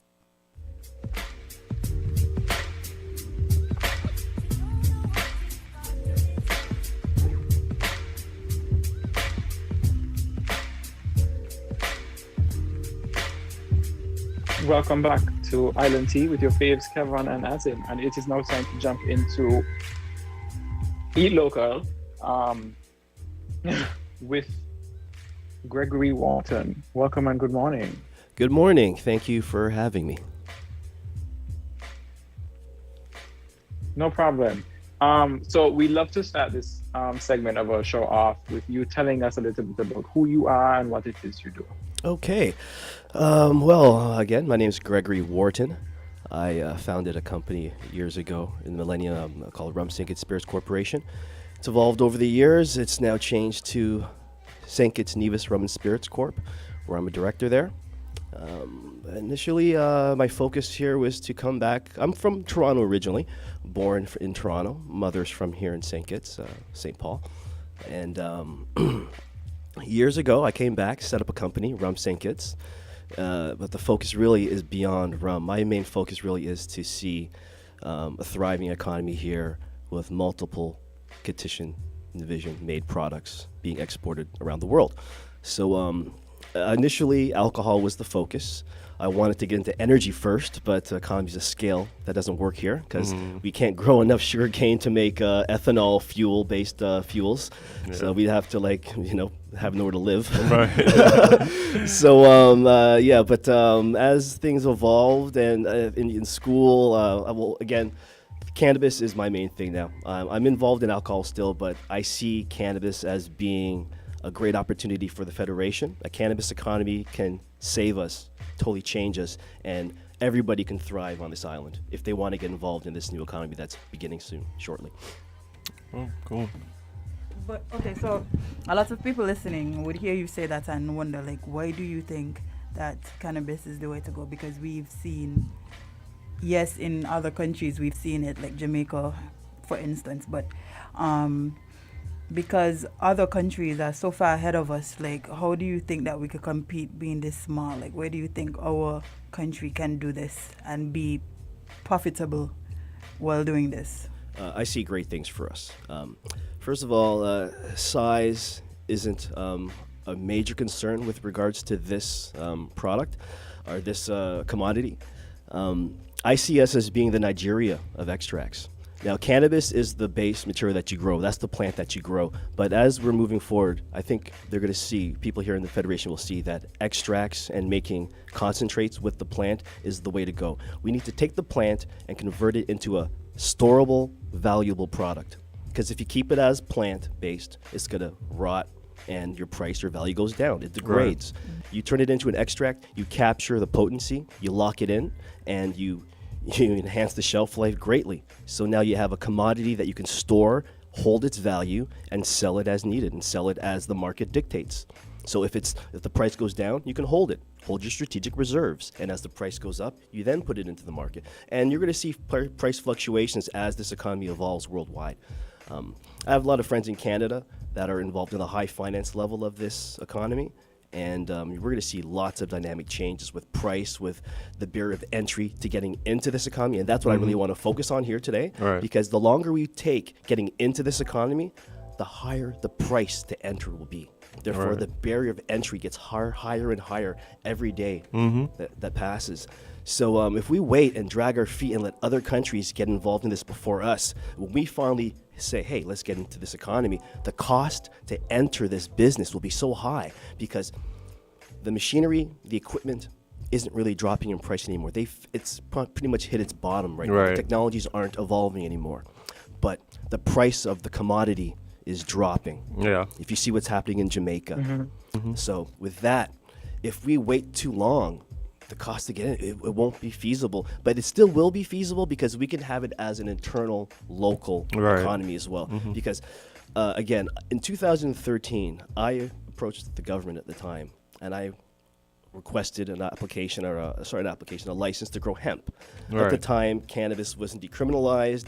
The THC form was still illegal, and but if you read the drug laws here in St Kitts and Nevis, hemp is illegal. Yeah, hemp is legal actually. Yeah, people can import it, hemp products. And stuff. There was never any prohibition against hemp. Right. So I approached the government. I wanted to just grow hemp on the far west side of the island and use it for industrial food and fuel purposes. Because with just that plant, you can grow for cement, hempcrete. You can make cement walls with there's so seed. many uses for hemp. And then the seed, you have oil for fuel, you have oil for food, and that's just the hemp plant. So now with cannabis as the THC side, now with medicines, and there's so many more things we can do. And on the local side, we can provide our own medicine, we can produce our own fuel, we can produce our own food, at least some of our fuel, some of our food.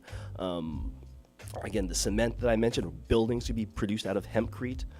So locally, we could, what we need to do here in St. Kitts is the whole island needs to commit to this economy. The same way sugarcane died out and the Federation said we're going into tourism, I think that was the biggest mistake. No. Agriculture is where we need to focus here. If it's hemp, and I think cannabis and hemp are the two greatest things because there's so many uses out of that one plant. Right. But we committed. And demand continues to rise. Sorry. And demand continues to rise. Exactly, and it's a healthy product. You're not hurting your customer, despite all the lies that we've been fed over the years. Cannabis is a good plant. It's a healthy plant. It's good for your health. If they found this plant today, no joke, doctors have said this, they would look at it as part of the food groups. They would have developed a cannabinoid food, like they have the 4 food groups. They would add something called the cannabinoid system, and they would say we need to have so many amounts of or milligrams of cannabinoids in our body to live healthy. Yeah. And cannabis is the best way it's the only way to really get these cannabinoids naturally. Yeah, and even from economic standpoint, you spoke about the cost of entry continuing to rise.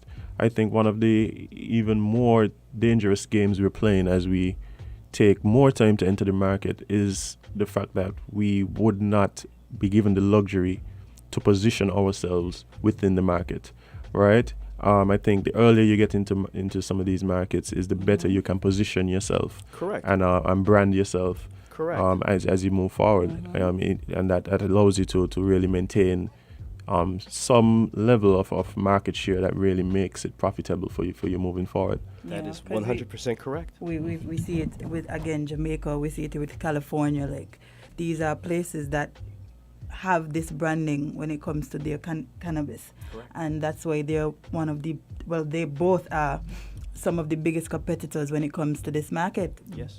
That's why I asked. We're missing out on Canada. We're Canada. Yes. As a nation. Yes, as a nation. They're bigger than America. Yes. And so that's why I said I feel like I don't know how we would get into this now, because I feel like we're so late. We're always so late sometimes when it comes to these kind of things. That how do we position ourselves in this growing market, because this market is getting bigger and bigger, especially when we see places starting to now decriminalize or make it legal. Well, that's the thing. I think that it's obvious to anyone who's really paying attention that this is inevitable. Yes. Like, it's inevitable, right? And so... How I think we can really position ourselves is quite simple. I believe St. Kitts, we are blessed here with a great fertile soil, a great place to grow, the environment, the conditions to grow here. From what my research so far, I thought it'd have to be all greenhouse, bringing in different types of topsoils. But man, here, just have some shade-covered greenhouses, yes, control the light, and we can thrive here. And I feel that here in St. Kitts and Nevis, if we position ourselves as not the biggest, but the highest quality. And what we need to focus on here is producing the highest quality cannabis, be it THC-based, CBD-based, whatever. We need to produce the highest quality, and I believe we have the potential to do that just with our conditions, with our environment. Well, so let me tell you something. You know, people, like I said it here before, people make this joke all the time, like, St. Kitts is so fertile. If you just happen to spit somewhere, come back tomorrow, like a tree grow up. Yeah. You plant a piece of metal, you get a house. Like, it's like the soil here is very, very. As a matter of fact, that's what they call the island, like La Amiga, like fertile land of fertile soil. I think there's more. There's a dynamics here that I think we don't even know about. I don't know if it has to do with magnetism. I'm not sure. Just where we're positioned. There's something happening. There's something happening here, man. Yeah, there's something it's happening. It's a great place. There's something happening. But you know, we're speaking about this as people who recognize, one, what the truth is about the plant. Also, as I'm people, glad you used that word because I want to make a comment after when you're finished. Right. So the truth about the plant, and also the opportunities. What do you say to people who are still somewhat skeptical? Because I do believe that there is segment of the population that still isn't, let's say, woke. Yes. to the truth. What I recommend is people out there that have this prejudice. It's a prejudice because unfortunately, for years, people have been lied to, been brainwashed and conditioned to believe that this is an evil plant, that it's a negative plant, that it causes harm, and I just challenge these people to do the research. Don't just go with the speculative, the hearsay. You hear something, go and look for the facts. Right. We have internet now. We have computers. It's so easy to find information now. All I ask is these people to go and look up the truth. And when you find the truth, you're going to see that this plant is a great plant, that it can help us, and that there's been for decades a sense of evil prohibition against this plant. That there's been people that had agendas, and this plant worked against their agenda. For instance, in America, the Hearst family, and their wealth was in pulp and paper. Right, exactly. And forests and pine trees. And then when they found that, hey, we can take these plants that grow way faster, and they're more in abundance and more renewable, and get even higher quality paper. Right. They worked with government and speaking lobbied, about hemp, lobbied to stop. Right. Hemp, so, and hemp, I put hemp and cannabis in the same. Right. It's just one is psychoactive, one's non-psychoactive. Right. But and both are medicine. Both do great things in all aspects. And I do believe that because I have benefited personally from like the use of like CBD products. I've had shoulder pains and stuff like that. So I could speak Make personally. something here that could solve that problem for you, man. We'll talk about that after. Yeah, but there's definitely like I could speak personally about the effects of being able to use these products to better your life. Yes. Right. And I think that there are a lot of people who are using the products for that particular purpose. And if you just have conversations with some of these people as well, like it really helps to shape your perception. Yes. Yeah, it's funny because I people just say, oh, you just want to get high and these things, but you don't realize like people use cannabis to deal with anxiety, stress, eating disorders. Like there's so many medical benefits. Pain, so many things. I know. It's cheaper option because like sometimes I feel too the reason that this is so demonized because the options to treat these things are so expensive. Medicine is so expensive. Profitable. That's yes. profitable. And when you realize that you just have to use a plant, or you could just use the oil or the byproduct of this, and it works. Yeah. It makes you less sick, because a lot of medicine makes you sick as well. Yeah. It's a natural medicine, like that. One of the most powerful antioxidants in the world. Mm-hmm. So even if, like for instance, if you are taking medicines that are doctors prescribing, pharmaceuticals, which are very hard on the liver and the kidneys, you can take cannabis and it will help detoxify those problems that are caused by the pharmaceuticals. Yeah, because people are only focused on the part that people want to smoke. Yeah. And that's not the only thing. Recreational use. Exactly. But you see, this is the thing about it for me. For me is that it is a argument that needs to be made from several directions. So, for instance, you started out your conversation with economic benefits. I do believe that there are many social benefits. I do believe that there are many medical benefits. Yes. And so, recognizing that, one, the stigma that is attached to the plant comes from a place that is not based in fact. 100%. Yes. Also, recognizing that there are all these different benefits, right? But also for me, and this is like for me personally, when I speak on this topic, I generally try to focus on the negative effects that have resulted as out of the fact that we have criminalized the plant, right? And so being able to reverse some of those negative impacts on society, mass incarceration of our young men and jobs after. Right, and then creating the illegal market that now exists because of it, right? And just the fact that it's illegal is creating a mindset in people's heads. Right. People that are involved in it feel, okay, it's bad, therefore it's considered illegal. They're, okay, I'm involved in this illegal trade of cannabis, therefore I'll be in this illegal trade of cocaine. Right. I'll be in this illegal trade of thievery. Right. I'm a bad here, I'll be bad in the full spectrum. That's what's causing because young children, young people, adolescents, they still think in those, I guess, what's the word I'm looking for? In those extreme cases, it's either one way or the other way. You know? Well, I mean, especially in situations where you grow up around it, where you see it happening. And so, for instance, I remember having this conversation. I was a teacher at one time, and I had a student who would come to class.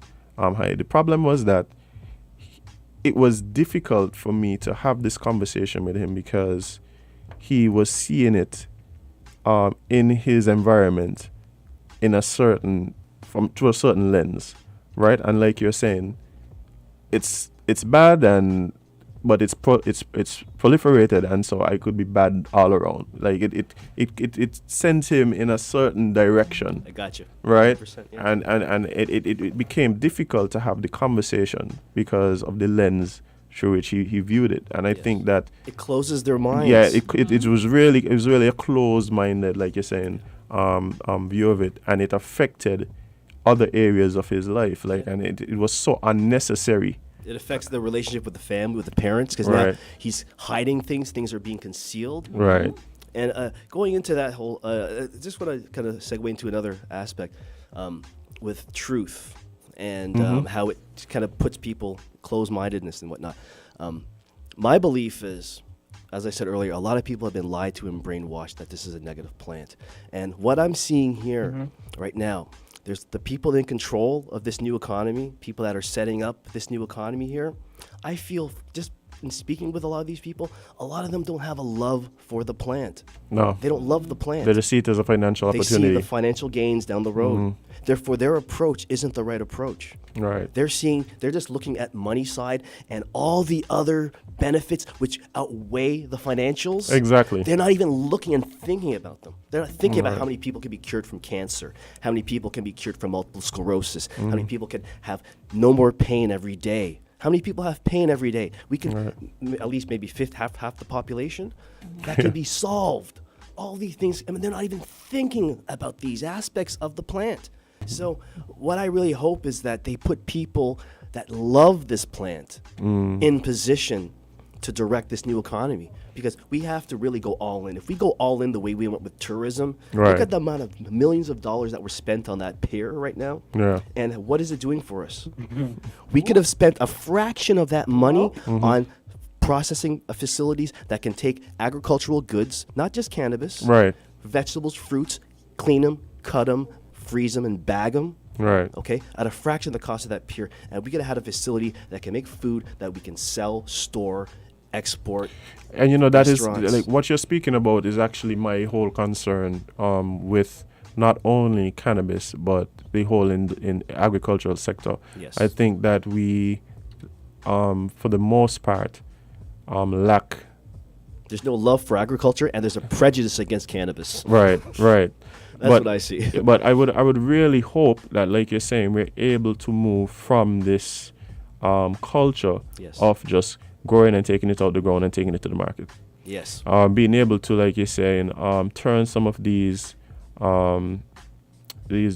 see them as raw products that we could then refine and create other markets. Extract that's storable, that can be hold its value, and then from that, all the different derivatives, you can make medicines like. Bro, the amount of things that we see like wasted. I can make a vape pen with the extract. You Right. can make rub oil for pain. Right. You can make foods. You can make fuel. There's so many. Yeah. So Yeah. we need to really, as you say, look into how we can take the plant and turn it into something of value. Right. Greater value than the plant itself. Because I mean, look at it the way I think we just have to focus on dispelling the social, the social demonization of it. Because when we have to put things into perspective, one of the first things we can bring up is tobacco. Yes. Tobacco is proven to be widely unhealthy. It causes cancer. It destroys your entire body. Yet it is sold and packaged on shelves with a giant label on it that says 100%. Yeah. I agree. Yeah, and don't use it. I mean. Yeah, and I feel like Kevon is saying that social myth and it's years and years of lies and propaganda that we're going to have to fight. But I do believe that if we are putting people in charge, they have to have vision. They have to see what's happening. They have to move, and they have to move in a way to position ourselves to gain as much as possible, moving forward down the line. Even in some cases where some of the population may not have that vision, right? We really have to depend on the people in power to recognize the trends, recognize what's happening. Yes. So that and the other thing too is like, I'm really happy you mentioned being aware of the people that are involved in these markets, because I do believe that there is a fear of, like I said, this is inevitable. It's gonna come. It's just the problem is when it's gonna come and to what level. But there's a fear that we've had people here who have a genuine love, have recognized the uses, have recognized positive effects, and have been fighting. and not only that, have been involved in some cases, even imprisoned for either growing or using or selling the plant. And so you don't want to now create a situation where now there's money to be made that these people are somehow locked out of the process. And I really think we have to be mindful of who is involved and to what level, and create avenues for people who have proven to have passion and have expertise, especially locally, for the plant. I'm glad you made that comment, and I'd like to state that I feel that from what I've seen here in the Federation, that the true Rastafarian communities and people of that religion that have believed in this plant for their whole lives have been persecuted. Been persecuted, been pushing to see it proliferate, and been knocked down. They deserve the first right with this economy. The government should have a dispensary built for them in Port Zante. Right. They should be helped with how to evolve their organic farms and produce more and just thrive. Whatever could be given to them should be given to them. Yeah, just based on the fact that they have been the ones championing this, and also persecuted for its use. Exactly. And I think that it's really important that we are not that's not lost to us as we move forward, because like I said, it's gonna come. Then the question for me is to what extent and when, right? Yeah. And so, I'm really happy that you are one of the people who is advocating for us to move in this direction. Thank you. And hopefully the powers that be are listening. Hopefully. Because the truth is, whether or not you intend to partake, guys, like, one, it's being used now. That's one thing. For positive uses. I'm not talking just recreational, like we mentioned so many of them. Yes. And it's going to be legalized, because the fact that it's illegal is not only just a financial issue, I think it's a moral issue. Mm-hmm. And so we are going to have to correct that moral issue at some point. Yes. I just hope that the whole federation can get behind this new economy, because if we all get behind this and all participate, I'm not saying everyone needs to go out there and start consuming it and smoking and vaporizing it, no. But hey, if rubbing it on your arm takes away the pain, why go buy Bengay if you can buy something that's made here in the Federation and it works as good or better? So there's other aspects to this plant. Why not build a home out of cement made from cannabis? Mm-hmm. There's other things. You don't have to smoke it. You don't have to put it in your body. There's other ways you can get involved in this economy.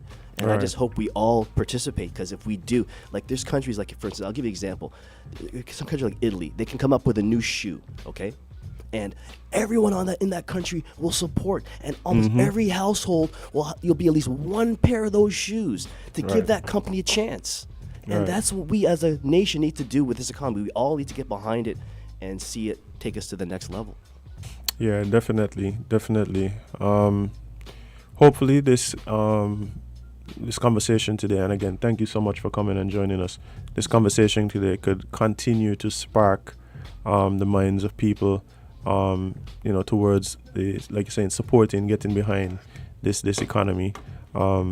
And unfortunately, like, I know this is a topic that we could speak on for hours and hours. Yes. But time is fast spent, and we're gonna have to cut it there for today. Well, I appreciate everything, all the time you gave me. Appreciate it. Oh man, like it's thing, and I'm sure that there's gonna be developments happening, and we could have you come back and that'd be and great. speak. Sweet. All right, guys. Thank you guys for listening to Island Tea today. It's been a long weekend. I know you miss Jade, and perhaps and me, and perhaps Kevon. Yeah, perhaps.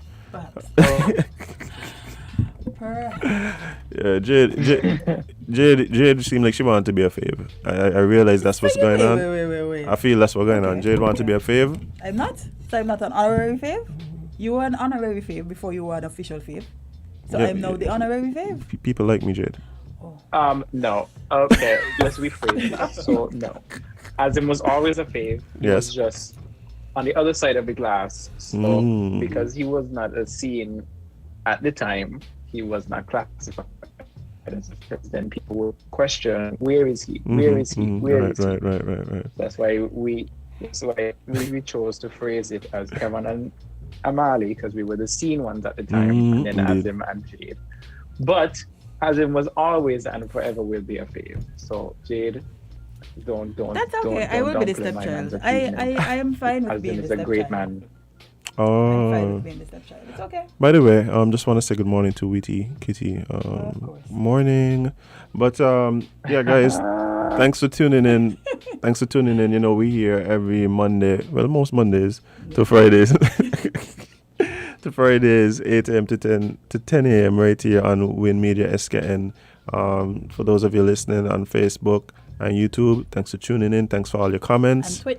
And Twitch. And Periscope. Oh, we're on Periscope now too? Yeah. Win things. Yep. Right. So whatever and what's it called? And SoundCloud.